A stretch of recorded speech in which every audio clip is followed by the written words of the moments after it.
In the winter of 1943, as the world convulsed in the throes of its Second Great War, the small town of Millfield, Connecticut, carried on with a quiet dignity that belied the absence of its young men.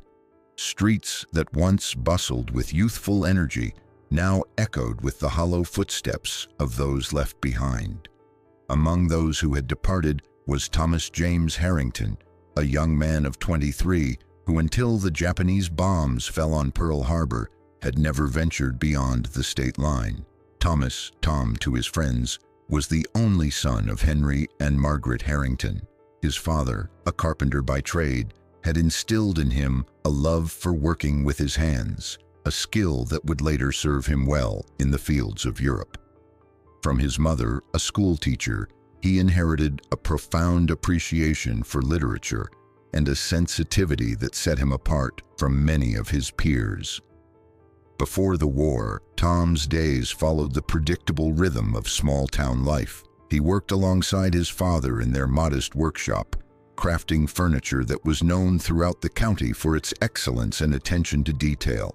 In the evenings, he would often be found at the town library, where the young librarian, Elizabeth Wells, would recommend books that expanded his understanding of a world he had yet to see. Elizabeth, or Beth as she was known to her closest friends, possessed a quiet intelligence and warmth that had captivated Tom from the moment he first asked her for recommendations in the poetry section. Their friendship had blossomed over shared interests and long discussions about authors and ideas. Yet despite the obvious connection between them, Tom had never found the courage to confess his deeper feelings, always believing there would be time for such declarations. Time, however, was not on their side. December 7th, 1941, changed everything. The attack on Pearl Harbor sent shockwaves through the nation, and Millfield was not spared. Tom, like many young men of his generation, felt the call to serve. He enlisted in the Army on December 9th, 2 days after the attack, despite his father's offer to secure him a deferment based on his essential skills. Basic training transformed the carpenter's son into a soldier. The delicate hands that once carved intricate designs now learned to field strip an M1 Garand rifle in the dark. The quiet evenings once spent in contemplation of poetry were replaced with rigorous physical training and lessons in combat tactics. Yet in letters home, Tom maintained his thoughtful perspective, describing the changing landscape of his life with the same careful attention he once gave to his woodworking. In June of 1944, Private First Class Thomas Harrington crossed the Atlantic as part of the massive Allied force destined for the European theater. He was assigned to the 29th Infantry Division, which had already seen bitter fighting since the D-Day landings the previous month. As a replacement, Tom joined veterans who had survived the bloodbath of Omaha Beach and who regarded newcomers with a mixture of pity and distant camaraderie. The reality of war struck Tom with brutal force during his first engagement near St. Lo in Normandy. The theoretical understanding of combat he had gained in training proved woefully inadequate against the chaos and horror of actual battle. In a letter to his parents, carefully worded to avoid the censor's black marker, he wrote, "There are experiences here that defy description, that seem to exist outside the realm of words. Perhaps this is why war poets speak so often in metaphors." Over the months that followed, Tom participated in the Allied push across France. The 29th Division fought its way through hedgerows and small villages, each victory measured in yards gained and lives lost. Tom was promoted to corporal after demonstrating leadership when his squad leader was wounded during a German counterattack. His commander noted his ability to remain calm under fire and his skill at keeping his men together in difficult situations. Throughout this time, Tom maintained correspondence with his family and, most importantly, with Elizabeth. His letters to her became increasingly personal, revealing aspects of himself that he had never shared face to face.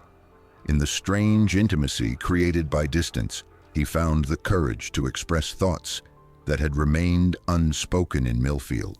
Elizabeth's replies were treasured possessions, read and reread until the paper became soft and the creases threatened to tear. By December 1944, the Allied advance had slowed with the onset of one of the coldest winters in European memory. The 29th Division was positioned along the German border when Hitler launched his desperate counteroffensive in the Ardennes, what would later be known as the Battle of the Bulge. Although not directly in the path of the main German thrust, Tom's unit faced increased enemy activity as the Wehrmacht committed its reserves to the battle. It was during this desperate time, on December 20th, 1944, that Corporal Thomas Harrington's squad was ambushed while on patrol near the Belgian border. German infantry, supported by armor, surprised the Americans in a small forest clearing. In the ensuing firefight, Tom demonstrated extraordinary courage, covering his squad's retreat after their radio was destroyed. Witnesses reported seeing him continue to fire even after being hit multiple times. For his actions that day, Thomas James Harrington was posthumously awarded the Silver Star. His body was recovered 2 days later when American forces retook the area. Among his personal effects was a sealed letter addressed to Elizabeth Wells, a letter he had carried for weeks, perhaps waiting for the right moment to send it, or perhaps keeping it close as a talisman against the chaos surrounding him.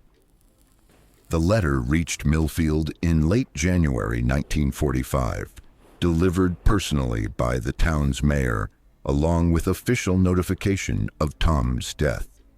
Elizabeth received it with trembling hands in the same library where their friendship had first blossomed among the quiet stacks of books. What follows is the unaltered text of that letter, a testament to one man's heart in the midst of a world at war. My dearest Elizabeth, as I write these words, dawn is breaking over a landscape both beautiful and terrible. The first light catches on the frost that covers everything. Trees, abandoned farmhouses, and yes, the remnants of battle. There is an otherworldly stillness in these early hours that makes it possible to imagine, if only briefly, that the world is at peace. I find myself thinking of you most in these quiet moments, when the guns fall silent and the mind can wander back across the ocean to Millfield, to the library with its scent of paper and wooden shelves, and to you, moving among the books with such purpose and grace. These thoughts are like visitors from another life, a life that seems increasingly distant with each passing day. Time moves strangely here, Beth. Some days stretch into eternity, filled with waiting and the peculiar boredom that only war can produce. Other days, the worst days, pass in a blur of noise and movement and fear so profound it seems to stop the heart. Through it all, your letters have been my anchor to sanity, to the person I was before and hope to be again. I realized something yesterday as we took shelter in the bombed-out shell of a church.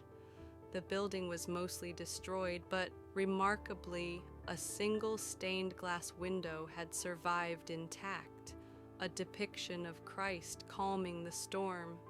The colors caught the afternoon sun and cast patterns across the rubble-strewn floor.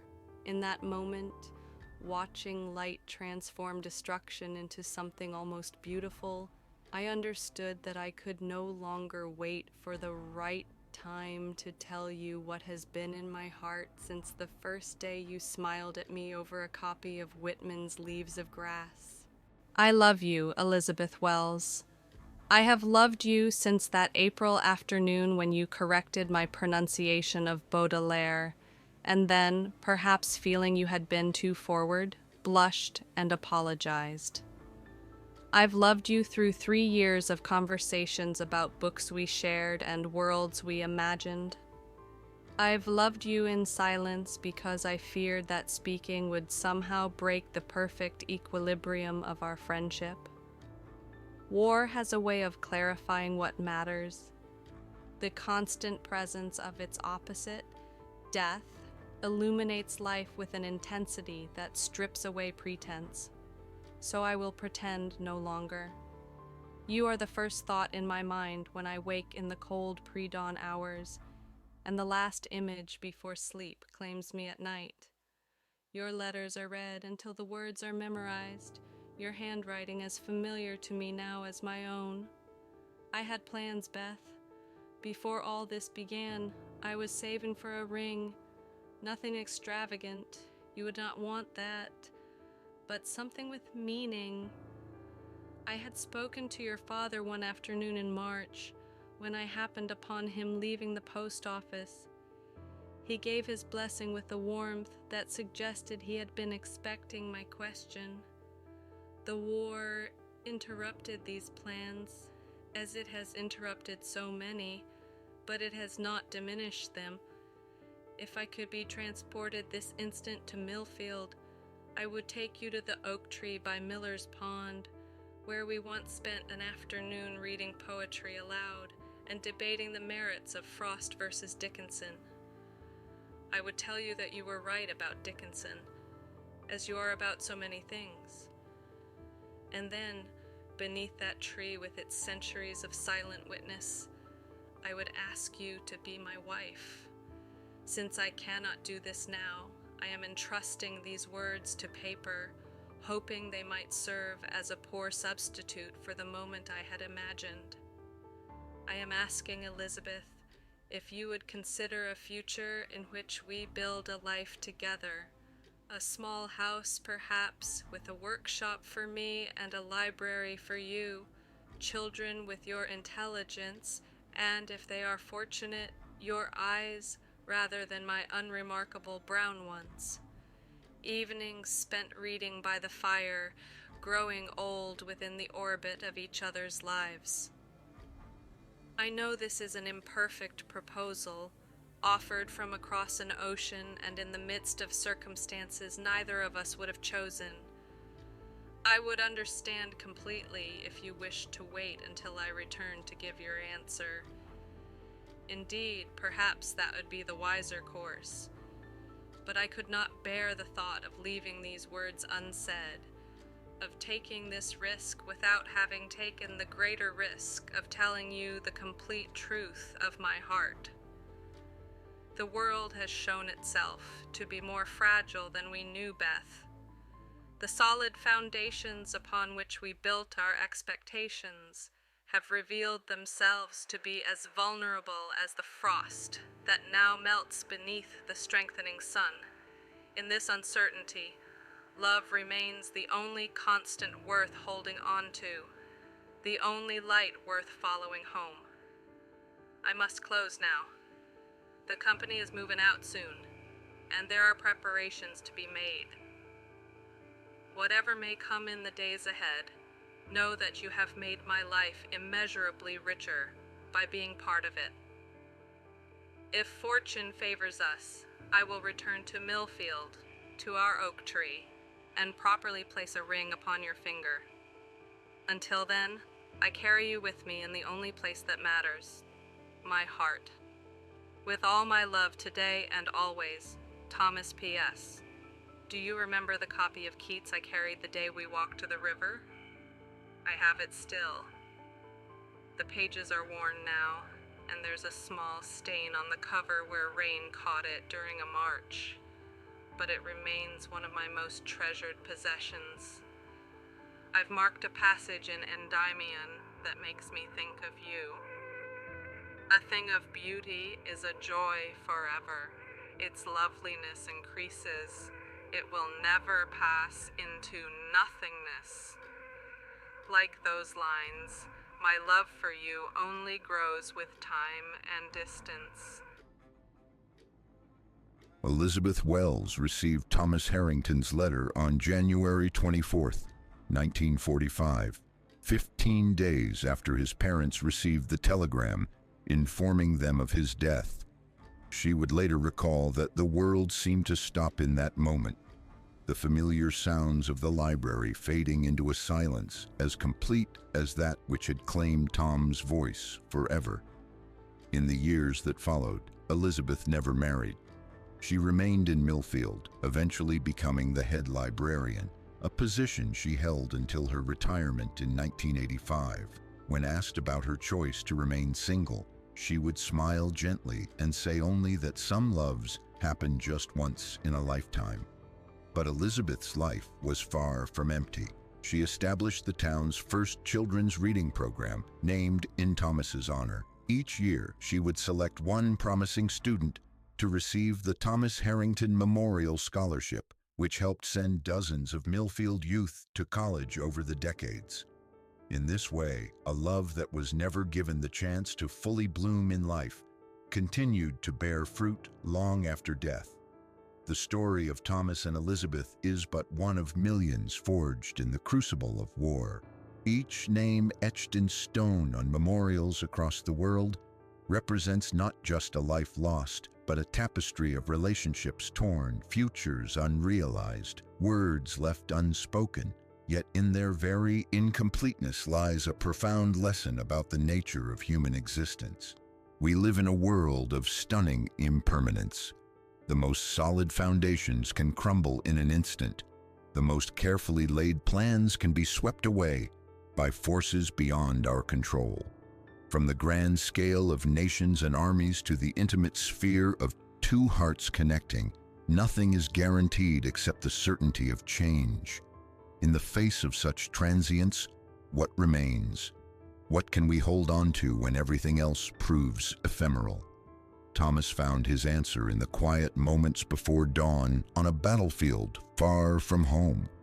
Love, not as an abstract concept or poetic ideal, but as a daily choice, a constant orientation toward another's well-being, stands as perhaps the only meaningful response to the uncertainty of existence. The tragedy of Thomas and Elizabeth's story is not simply that they were denied a life together. It is that their time was cut short before they could fully experience the accumulation of small moments that constitute a shared life. The Sunday mornings reading newspapers in comfortable silence, the disagreements over whose turn it was to wash the dishes, the countless ordinary days that are extraordinary only in retrospect, when they can no longer be reclaimed. There is a peculiar grace in recognizing the value of these moments, while they are still ours to experience. In a culture often fixated on grand gestures and monumental achievements, the quiet dignity of everyday love can easily be overlooked. Yet it is precisely in these seemingly mundane exchanges, a hand held, a story shared, a burden lightened, that we find the most authentic expression of our humanity. Thomas's letter reminds us of another truth easily forgotten in an age of instant communication: the power of considered words. He could not know as he wrote by lamplight in a war-torn European winter that his words would be the last Elizabeth would receive from him. Yet he wrote with a fullness of heart and clarity of purpose that transformed a simple sheet of paper into a bridge spanning not just distance, but ultimately time itself. How many of us in our hyper-connected yet increasingly distracted lives can claim to communicate with such intentionality? How often do we tell those we love exactly what they mean to us, without reservation or fear of vulnerability?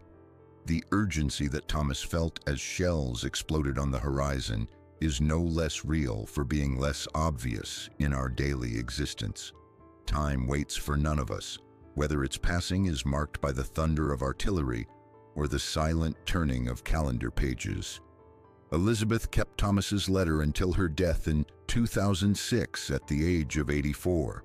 It was found in a small wooden box carved by Henry Harrington, Thomas's father, alongside the volume of Keats mentioned in his postscript, and every letter she had written to him during the war, returned to her with his personal effects. None had been opened. They had arrived too late, following him across the Atlantic only to find him already gone. In her will, Elizabeth requested that both Thomas's letter and her unopened letters be buried with her. They were always meant for each other, her instructions read. Let them be together in whatever comes after this life, as they could not be in this one. What then can we take from this story, separated as we are by decades from its immediate pain? Perhaps this: in a world where nothing is certain, choosing love is an act of defiance. Expressing that love, fully, honestly, without calculation or constraint, is revolutionary. And recognizing the sacred in the ordinary moments we are granted with those we love is the closest thing to transcendence many of us will ever know. The poet Mary Oliver once asked, "Tell me, what is it you plan to do with your one wild and precious life?" Thomas Harrington answered that question in a cold dawn far from home. Elizabeth Wells answered it through decades of quiet service to her community. Their love story remained unfinished in one sense, yet in another, it achieved a kind of perfection in its very incompleteness, a testament to the human capacity to find meaning even in loss. As we move through our own daily lives, crossing streets, standing in checkout lines, sitting in traffic, we are surrounded by unfinished symphonies. The barista making your coffee, the stranger holding the door, the colleague across the desk, each carries within them a universe of hopes, fears, and loves as complex as Thomas and Elizabeth's. In honoring their story, perhaps we can learn to better honor the stories unfolding around us every day. For in the end, what else is there? We are, all of us, writing letters to an uncertain future. The only question that matters is whether those letters speak the full truth of our hearts, while we still have light by which to write them.